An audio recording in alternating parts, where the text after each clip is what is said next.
നമസ്കാരം. മലയാളി വാർത്തയിലേക്ക് സ്വാഗതം. കേരളത്തിന്റെ 3 പതിറ്റാണ്ടോളം നീണ്ട കാത്തിരിപ്പിന് വിരാമമിട്ട 2000 കണ്ടെയ്നറുകളുമായി സാൻ ഫെർണാണ്ടോ മദർഷിപ്പ് വിഴിഞ്ഞം തീരത്ത് എത്തിച്ചേർന്നിരിക്കുകയാണ്. വാട്ടർ സല്യൂട്ട് നൽകിയാണ് കപ്പലിനെ കേരളം സ്വീകരിച്ചത്. വിവിധ ടഗുകളാണ് കപ്പലിനെ വിഴിഞ്ഞം തുറമുഖത്തേക്ക് എത്തിക്കുന്നത്. തുറമുഖ പൈലറ്റ് ടഗിലേക്ക് കയറിയതിനു ശേഷം അദ്ദേഹത്തിന്റെ നിയന്ത്രണത്തിലായിരിക്കും മദർഷിപ്പ് തുറമുഖത്തേക്ക് എത്തിക്കുക. ഏകദേശം 9 മണിയോട് കൂടിയിട്ടാണ് കപ്പൽ ബർത്ത് ചെയ്യുമെന്ന് ആദ്യം വിവരം അറിയിച്ചിരുന്നത്. അതിനനുസരിച്ച് തന്നെ അല്പം നേരം വൈകിയതിനു ശേഷമാണ് കപ്പൽ തീരത്തടിഞ്ഞത്. 110ലേറെ രാജ്യങ്ങളിൽ കാർഗോ സർവീസ് നടത്തുന്ന മെസ്കിന്റെ മദർഷിപ്പാണ് വിഴിഞ്ഞം തുറമുഖത്തെത്തുന്ന സാൻ ഫെർണാണ്ടോ. ഇന്നലെ രാത്രി വിഴിഞ്ഞം പുറംകടലിലെത്തിയ സാൻ ഫെർണാണ്ടോ കപ്പൽ പുലർച്ചെ 6ഓടെ 4 നോട്ടിക്കൽ മൈൽ അടുത്തേക്ക് അടുപ്പിച്ചിരുന്നു.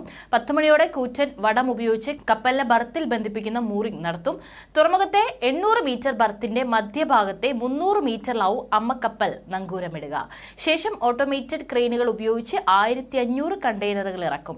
മദ്രാസ് IIT വികസിപ്പിച്ച സോഫ്റ്റ്വെയറിൽ പ്രവർത്തിപ്പിക്കുന്ന നാവിഗേഷൻ സെന്ററിനാണ് നിയന്ത്രണം. ആദ്യഘട്ടം കമ്മീഷൻ ചെയ്യും മുൻപ് സർവ്വസംവിധാനങ്ങളും പരിശോധിച്ചുറപ്പിക്കും.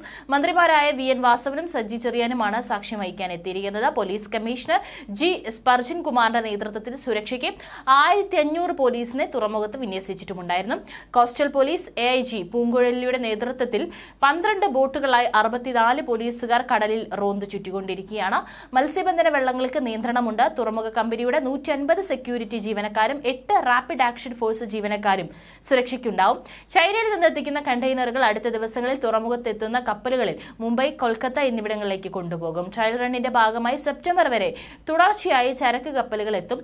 3 മാസത്തിനുള്ളിൽ തുറമുഖത്തിന്റെ വാണിജ്യ പ്രവർത്തനങ്ങളുടെ ഉദ്ഘാടനം നടക്കും. ഓണത്തിന് ഉദ്ഘാടനമാണ് സർക്കാർ ലക്ഷ്യമിടുന്നത്. 2015 ഓഗസ്റ്റ് 17നാണ് വിഴിഞ്ഞം തുറമുഖത്തിനായുള്ള കരാർ ഒപ്പുവയ്ക്കുന്നത്. ആ വർഷം ഡിസംബറിൽ നിർമ്മാണ പ്രവർത്തികൾ ആരംഭിക്കുകയും ചെയ്തു. വിഴിഞ്ഞം തുറമുഖത്തിന് 8,867 കോടി രൂപയാണ് ആകെ മുതൽ മുടക്ക്.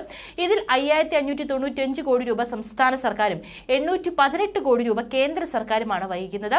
ഈ തുറമുഖം യാഥാർത്ഥ്യമാകുന്നതോടെ രാജ്യത്തെ കണ്ടെയ്നർ ബിസിനസിന്റെ കേന്ദ്രമായി കേരളം മാറും. സംസ്ഥാനത്തിന്റെ പൊതുവായ സാമ്പത്തിക വളർച്ചയ്ക്കും വിഴിഞ്ഞം തുറമുഖം മുതൽക്കൂട്ടാകുമെന്നുള്ളത് ഉറപ്പാണ്.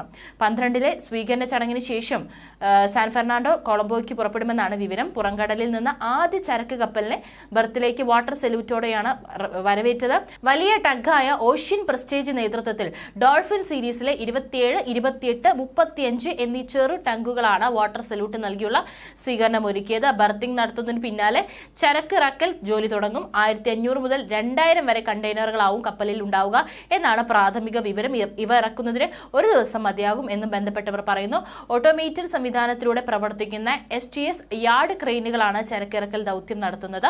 വലിയ കപ്പലിൽ നിന്ന് ചെറു കപ്പലിലേക്കുള്ള ചരക്ക് കയറ്റൽ നടത്തുന്നതിനായി മറീൻ അജൂർ, ഡീസ്പാൻ സാന്റോസ് എന്നീ 2 ചെറു കപ്പലുകൾ എത്തുമെന്നാണ് സൂചന.